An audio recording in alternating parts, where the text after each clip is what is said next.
बिस्मिल्लाहिर्रहमानिर्रहीम। अक्सर पेशेंट का सवाल होता है टॉन्सिल्स के बारे में कि सर टॉन्सिल से का ऑपरेशन किस उम्र में कराना चाहिए। सर टॉन्सिल अगर हम निकलवा लेते हैं तो दोबारा तो नहीं हो जाएंगे। अगर हम टॉन्सिल का जो क़ुव्वत मुदाफ़त पे काम है उसका इम्यून सिस्टम पे, अगर टॉन्सिल ही निकल जाएंगे तो पेशेंट का क़ुव्वत मुदाफ़त ड्रॉप हो जाएगा, तो फिर बच्चा किस तरह सर्वाइव करेगा। सर जो टॉन्सिल निकाल देंगे बाद में बच्चे का गला ख़राब तो नहीं रहेगा। या अक्सर पेशेंट पूछते हैं कि सर कितने टाइम के लिए हॉस्पिटल में स्टे होगा, सर्जरी कितने घंटे लगेगी, क्या ये लेज़र से ऑपरेशन होगा, खाना पीना कब इनका ना नॉर्मल डाइट पे आ जाएंगे, सर स्कूल से छुट्टी कब करनी पड़ेगी। या एडल्ट होते हैं वो पूछते हैं कि सर हम अपने ऑफिस में कब जा सकते हैं। तो all these things we will discuss in this video.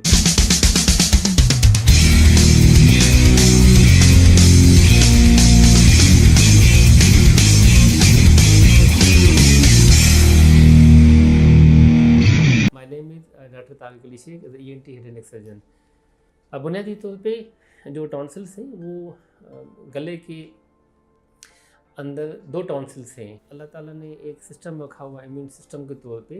तो टॉन्सिल्स के अंदर लिम्फाइड टिश्यूज़ होते हैं। जब भी हम खाना खाते हैं, पानी पीते हैं, अनहाइजीनिक कोई चीज़ चली जाती है गले के अंदर, तो गले के अंदर लिम्फाइड जो टिश्यू है वो वायरस को, बैक्टीरिया को वो इंगल्फ कर लेते हैं, अनहाइजीनिक चीज़ को इंगल्फ कर लेते हैं, जिससे इन्फेक्शन से प्रिवेंट हो जाती है, जिससे बंदा बार बार गले ख़राब से प्रिवेंटेड हो जाता है। ये हमारी बॉडी में ऐसे ही है जैसे पुलिस, जैसे फोर्स की तरह पार्ट प्ले करते हैं। क़ुव्वत मुदाफ़त में उसका अच्छा रोल होता है। अच्छा, ये जब टॉन्सिल से बार बार इन्फेक्शन होता है, बार बार वायरल इन्फेक्शन हो, बार बार बैक्टीरियल इन्फेक्शन हो, स्पेशली साल में 2 से 3 दफ़ा अटैक हो, और जब भी अटैक हो तो बच्चे को खाने में, पीने में, निगलने में तकलीफ़ हो, बुखार हो 102, 103, 104 बुखार हो, 8 दिन 10 दिन मेडिसिन लेनी पड़े, फिर 2-3 माह के बाद फिर दोबारा बुखार हो जाए, फिर हफ्ता 10 दिन के लिए मेडिकेशन हो, फिर बुखार हो जाए। इस तरह मुसलसल 2-3 साल के लिए बुखार हो, यानी कि 2-3 साल तक प्रॉब्लम चलता रहे, और हर दफ़ा साल में 3 से 4 दफ़ा अटैक हो। उस कंडीशन में हम कहते हैं कि इसकी सर्जरी होनी चाहिए, क्योंकि अब ये जो टॉन्सिल्स हैं वो बार बार इन्फेक्शन होते होते अब वो बेसिकली डेड हो चुके हैं। अब ये बेसिकली चौकीदार की तरह पार्ट प्ले नहीं कर रहे हैं, अब ये बेसिकली चोर की तरह पार्ट प्ले कर रहे हैं। अब ये बॉडी के लिए नुकसानदेह है, क्योंकि ये इन्फेक्शन होते होते जब ये डेड हो गए, now these are the source of infection. अगर ये नहीं निकलते हैं तो चांसेस होते हैं कि बच्चे को इस टॉन्सिल्स की वजह से मेसेंटिक लिम्फेडेमाइटिस हो, पेट में आए दिन दर्द रहेगा, तकलीफ़ रहेगी, बच्चे को जोड़ों में दर्द रहेगा, घुटनों में दर्द रहेगा, थका थका सा महसूस करता रहेगा, आर्थराइटिस के चांसेस होते रहते हैं, दिल की धड़कन तेज़ रहती है, घबराहट रहती है, बड़े में भी इस तरह यानी कि प्रॉब्लम होता रहता है।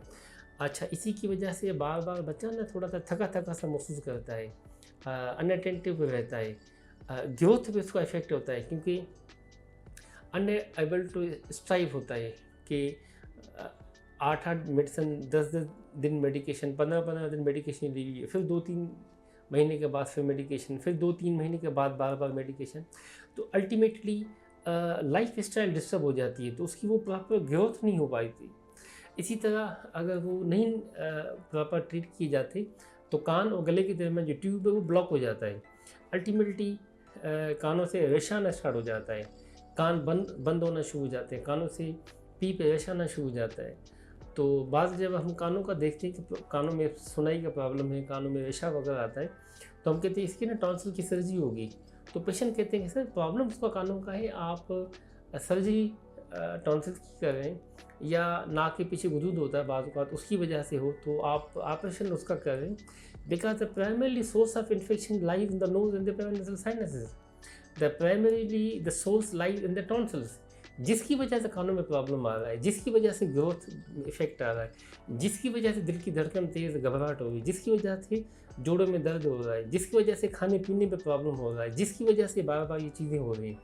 तो इन कंडीशन में, इन प्रॉब्लम में इनको टॉन्सिल्स की सर्जरी की जाती है। ये 3 साल से बिलो नहीं होती, एटलीस्ट 4 साल हो, 5 साल हो, 7 साल हो, तो उस कंडीशन में हम फिर उसकी यानी कि सर्जरी करते हैं। 3 साल से बिलो अवॉइड की जाती है। और टॉन्सिल्स एक ही दफ़ा निकाल दिया जाता है, बार बार नहीं होता। जैसे गुर्दा निकाल दिया जाता है तो हम कहेंगे कि दोबारा गुर्दा तो नहीं हो जाएगा, तो कभी भी नहीं होता। इस तरह एक दफ़ा टॉन्सिल्स निकल गए, दोबारा कभी भी नहीं होगा। मगर जो गला ख़राब हो जाता है वो बच्चे जिनमें टॉन्सिल जो बार बार इन्फेक्शन होता रहता है, थंब सकिंग करते रहते हैं, उसकी वजह से बार बार अनहाइजीनिक बॉटल फीडिंग करते रहते हैं, उसकी वजह से वायरल बैक्टीरियल इन्फेक्शन होता रहता है, उसकी वजह से अनहाइजीनिक फूड ले लिया, अनहाइजीनिक ड्रिंक्स ले लिया, अनहाइजीनिक वाटर इनटेक किया, उसकी वजह से हुआ। तो बार बार जब अनहाइजीनिक चीज़ें इस्तेमाल करते हैं, कोल्ड चीज़ें इस्तेमाल की, ऑयली चीज़ें इस्तेमाल की, spicy fast food junk food इस्तेमाल किया, उसकी वजह से जब ये प्रॉपर हैंड वॉश नहीं होते तो बार बार गले का इन्फेक्शन होता रहता है। तो ये तमाम प्रिवेंट मेजरमेंट की जाते हैं, मेडिकेशन इन एडिशन दी जाती है। सेटल नहीं होता तो अल्टीमेटली फिर हम कहते हैं इसकी सर्जरी यानी कि होनी चाहिए। तो सर्जरी में दोनों प्रोसीजर होते हैं, लेज़र से भी सर्जरी की जाती है, वो तकरीबन 1 घंटे की सर्जरी होती है। अगर नाक के पीछे भी दूध हो, एडिनोइड भी निकाल दिया जाए तो 1 से 1.5 घंटे में यानी कि सर्जरी हो जाती है। मॉर्निंग पे पेशेंट को हम कहते हैं कि आप एडमिट हो जाएं, 5 से 6 घंटे के लिए एनपी होता है और 1 से 1.5 घंटे की सर्जरी होती है।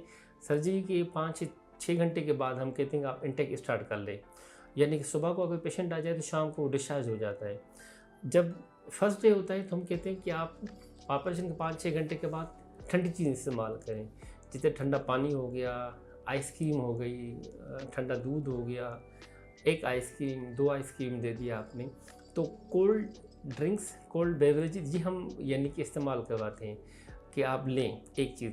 दूसरे बच्चों को हम सख्ती से मना करते हैं आप स्पिट बाहर ना, थूक बाहर ना निकालें, इससे ना गले में ड्राइनेस हो जाती है, गले का इन्फेक्शन हो जाता है। तो सलाइवा अंदर की तरफ लें, इसमें एंटीबॉडीज़ होती हैं, वो आपके गले के लिए बहुत मुफीद होती है, इफेक्टिव करती है। तो थूक बाहर ना निकालें एक चीज़। दूसरा यानी कि हम कहते हैं कि आप चीगम लेते रहें।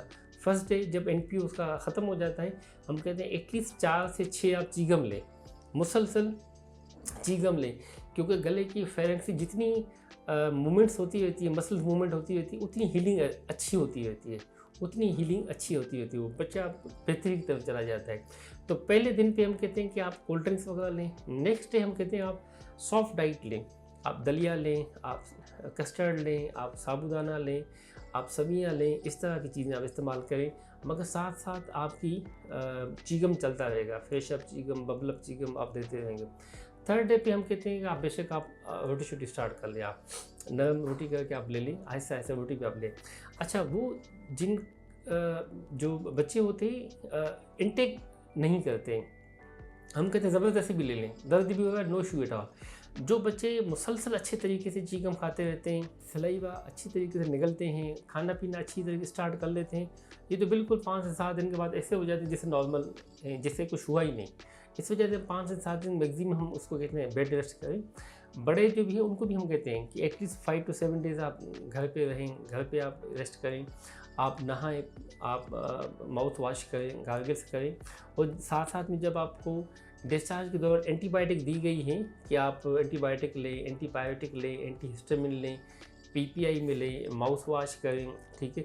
आप ब्रश कर सकते हैं, स्पेशली आप दांतों पे ब्रश कर लें, मगर कोशिश करें कि ज़बान के आगे वाली साइड पे थोड़ा सा करें, मगर पिछले वाली साइड पे ब्रश ना करें, क्योंकि वहाँ पे या जो लेज़र से सर्जरी की गई है या आपका स्टिच से टॉन्सिल करके बाद में स्टिच लगाए गए, तो वहाँ पे ट्रामा ना हो।